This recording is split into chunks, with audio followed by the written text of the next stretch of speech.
Só avisando que eu vou passar um bom tempo sem postar vídeo, porque agora as provas vão se intensificar bastante. Sexta eu já tenho 2 provas. Amanhã eu já tenho uma prova oral, né? Que é a continuação de penal.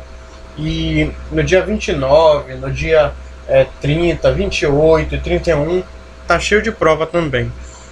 Então tá bem difícil. Ainda tem dia 4 de outubro, não, 4 de abril, prova também. Então não tem assim, acho que muito tempo. Ainda tenho que revisar penal, que eu já terminei, mas ainda não deu muito tempo para revisar. Então, bora continuar aqui. A teoria do domínio do fato e a autoria colateral. D'Alembert, advogados. Tô brincando, tá? Esse aqui é do Conjur, escrito pelo César Roberto Bittencourt. Esse mesmo. O Bittencourt lá da rua, sabe? É esse mesmo. Bora lá. Lembrando que essas 3 leituras são apenas fichamentos, entendeu? Então não tem obrigação de fazer sentido uma frase com a outra, já que é um fichamento. E como eu estou dizendo aqui, que a Conjur está online, você procura lá, você acha. Pronto. Conceito de autoria. O conceito de autoria pode abranger todos os intervenientes no crime, quando partimos de um sistema unitário de autor, ou pode estar limitado à conduta dos agentes principais, se partimos de um sistema diferenciador de autor. Trataremos da autoria como conceito restrito, nos termos do sistema diferenciador. Um sistema verdadeiramente diferenciador de autor caracteriza-se pela adoção do princípio da acessoriedade da participação, pois é através deste princípio que podemos entender a participação como uma intervenção secundária, cuja punibilidade se estabelece em função de determinados atributos da conduta do autor. Conduz à necessidade de estabelecer critérios de distinção entre as condutas de autoria e as condutas de participação. A autoria dentro de um sistema diferenciador não pode se circunscrever-se a quem pratica pessoal e diretamente a figura delituosa, mas deve compreender também quem se serve de outrem como instrumento, autoria imediata. É possível igualmente que mais de uma pessoa pratique a mesma infração penal, ignorando que colabora na ação de outrem, autoria colateral, consciente e voluntariamente, ou então, consciente e voluntariamente, coopere no empreendimento criminoso, praticando atos de execução, coautoria. É importante sempre lembrar, coautoria é quando tem mais de um autor, hein? Conceito extensivo de autor. Tem como fundamento dogmático a ideia básica da teoria da equivalência das condições. Aquela já foi estudada, já tem vídeo aqui da equivalência das condições, que fica... O professor falou... Não, aquele é antecedência não sei o que causal. Não sei se é a mesma coisa, então não posso afirmar. De fato. Todo aquele que contribui com alguma causa para o resultado é considerado autor. De fato. Inclusive instigador e cúmplice seriam considerados autores, já que não se distingue a importância da contribuição causal de uns e outros. Não era possível estabelecer a distinção entre autoria e participação ante a equivalência das condições. O conceito extensivo de autor vem unindo a teoria subjetiva da participação, que seria um complemento necessário daquela. Segundo essa teoria, é autor quem realiza uma contribuição causal ao fato, seja qual for seu conteúdo, com vontade de autor, enquanto é partícipe quem ao fazê-lo possui unicamente vontade de partícipe, ou seja, ânimos auctores, e ânimos soci. Enquanto é partícipe que... O autor quer o fato como próprio, age com ânimos auctores. É ridículo tudo, né? O partícipe quer o fato como alheio, age com ânimos sócio. Os inconvenientes da distinção puramente subjetiva de autoria e participação são manifestos. Fizeram-se presentes nas condenações dos nazistas na jurisprudência alemã. Algo semelhante poderá ocorrer com os crimes de mão própria, em que o autor do crime, por querê-lo como alheio, poderia ser condenado como cúmplice. Isso implicaria condenar como meros partícipes sujeitos que realizam pessoalmente todos os elementos do tipo, e como autores, quem não tem intervenção material no fato. Loucura, né? Tanto o conceito extensivo de autor como a teoria subjetiva da participação devem ser rechaçados. Cachaça? Não entendi muito bem. Conceito restritivo de autor. Tô brincando, né? Não, todo mundo levou a sério já. O conceito restritivo de autor tem como ponto de partida o entendimento de que nem todos os intervenientes no crime são autores. Preceitua somente é autor quem realiza a conduta típica descrita na lei. Apenas o autor ou coautores pratica o verbo núcleo do tipo matar, subtrair, falsificar, constranger, né? Os tipos penais da parte especial devem ser interpretados de forma restritiva. Eu já ia dizer de forma restrita. Nem todo aquele que interpõe uma causa realiza o tipo penal, pois causação não é igual à realização do delito. Que coisa! De acordo com o conceito restritivo, realizar a conduta típica é objetivamente distinto de favorecer a sua realização. Somente a conduta do autor pode ser considerada diretamente como típica, sendo necessário que o legislador especifique se as formas de participação são tipicamente relevantes e puníveis. Deduz-se, daí, a necessidade de desenvolver critérios que identifiquem a conduta do autor, distinguindo-a das formas de participação acessória. O conceito restritivo de autor necessita ser complementado por uma teoria da participação. Bora lá, né? Teoria objetivo formal. Destaca as características exteriores do agir, a conformidade da ação com a descrição formal do tipo penal. Essa teoria atém-se à literalidade da descrição legal e define como autor aquele cujo comportamento se amolda ao círculo abrangido pela descrição típica, e como partícipe, aquele que produz qualquer outra contribuição causal ao fato.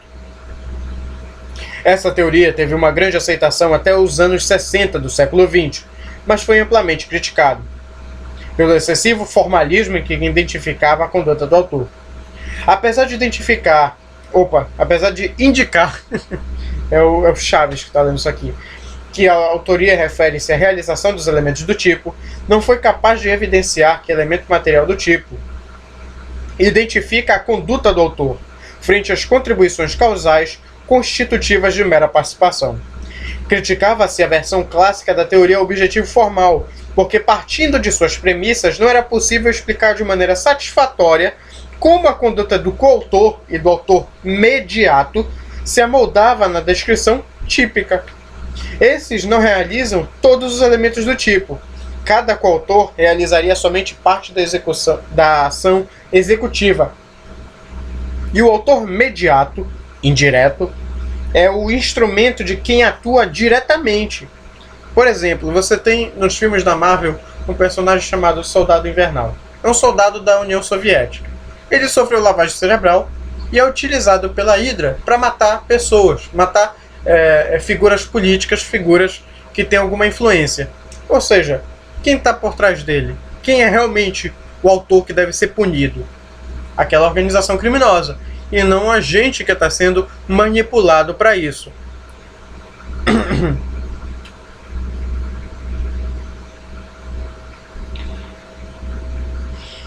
Era necessário buscar outro critério que fosse capaz não só de identificar a conduta de autor, mas também de explicar as diferentes formas de autoria.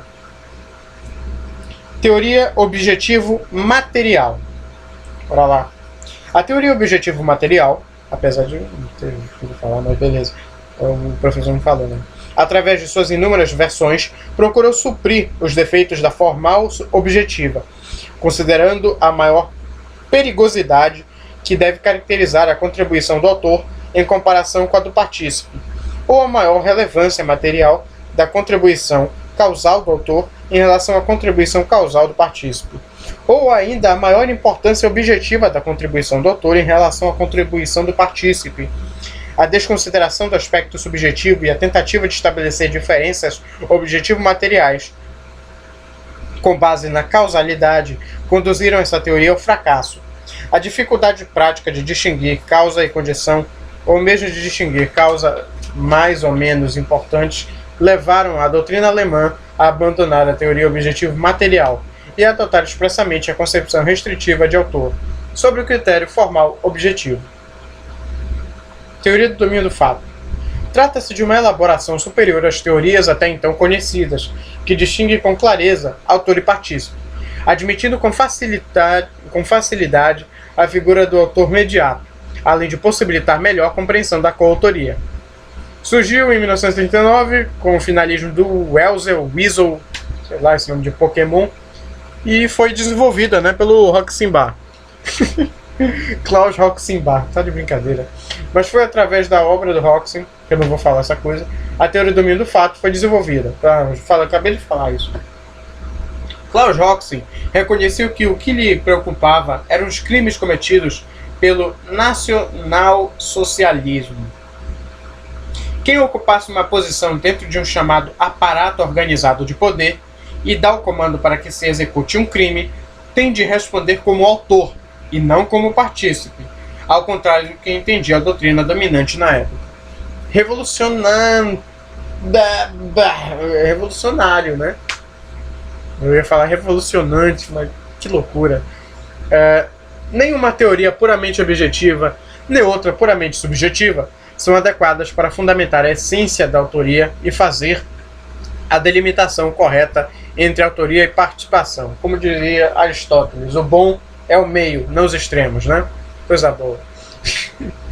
A teoria do domínio do fato, partindo do conceito restritivo do autor, tem a pretensão de sintetizar os aspectos objetivos e subjetivos, impondo-se como uma teoria objetivo-subjetiva. Autor é quem tem o poder de decisão sobre a realização do fato, mas é indispensável que resulte demonstrado que quem detém a posição de simples, posição hierárquica superior, quem detém de posição de comando determinou a prática da ação, sendo irrelevante, portanto, a simples posição hierárquica superior, sob pena de caracterizar a autêntica responsabilidade objetiva. Autor é não só quem executa a ação típica, como também aquele que se utiliza de outrem como instrumento para a execução da infração penal. Autoria imediata que ele está tratando, né? Não só a vontade de realização resulta decisiva para a autoria, mas também a importância material da parte que cada interveniente assume no fato. A pessoa que ocupa a posição no topo de uma organização tem também que ter comandado esse fato, emitido uma ordem. Isso seria um mau uso. Ah, sim. É possível usar a sua teoria para fundamentar a condenação, supondo sua participação apenas pelo fato de sua posição hierárquica? Não, em absoluto. Correto. O dever de conhecer os atos de um subordinado não implica em corresponsabilidade? A posição hierárquica não fundamenta o domínio do fato. Eu não coloquei todas as respostas dele, não. Vá procurar lá no Conju e não me enche o saco. A opinião pública pede punições severas no mensalão. A pressão da opinião pública pode influenciar o juiz? Pode sim. É interessante saber que aqui também há o clamor por condenações severas, mesmo sem provas suficientes. Lula vai ser preso amanhã. Vamos continuar com isso. Para que se configure o domínio do fato, é necessário que o autor tenha absoluto controle sobre o executor do fato, e não apenas ostentar uma posição de superioridade ou de representatividade institucional, como se chegou a interpretar na jurisprudência brasileira.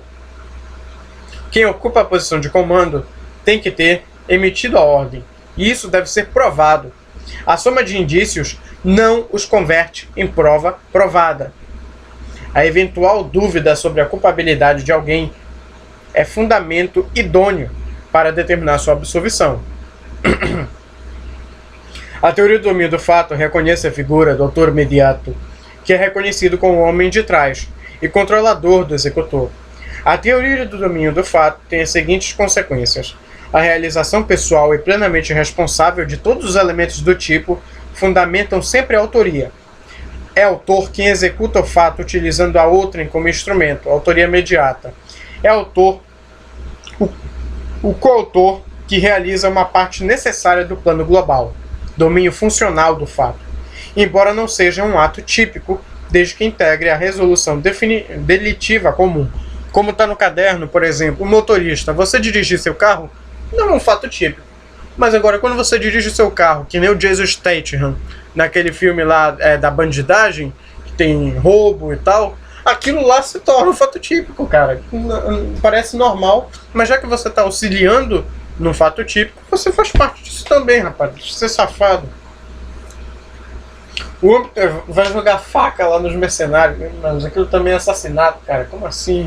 Ele também mata no filme. Chega. O âmbito de aplicação da teoria do domínio do fato, com seu conceito restritivo de autor, limita-se aos delitos dolosos. Nos delitos dolosos, utiliza o conceito restritivo de autor, fundamentado na teoria do domínio do fato, e nos delitos culposos, utiliza um conceito unitário de autor, que não distingue autoria e participação. Segundo Weasel, sei lá, autor de um delito culposo é todo aquele que, mediante uma ação que lesiona o grau de cuidado requerido no âmbito de relação, produz de modo não doloso um resultado típico. Autoria mediata, ou indireto, né? Autor indireto. É autor mediato que realiza o tipo penal servindo-se para a execução da ação típica de outra pessoa como instrumento. A teoria do domínio do fato molda com perfeição... Ainda vai encher... O quê? Como é que é? Nada não, desculpa. Possibilidade da figura do autor mediato. Que? Tá louco, é? Não, tá... Com perfeição a possibilidade da figura do autor mediato, tá certo. Todo o processo da realização da figura típica deve apresentar-se como obra da vontade reitora do homem de trás, o qual deve ter absoluto controle sobre o executor do fato. Quando eu penso homem de trás, eu me lembro daquele homem que encoxou o Lula, que tem aquela cara do Lula revirando os olhos quando está sendo encoxado. Parece que todo mundo lá bebeu cachaça, não sei, mano.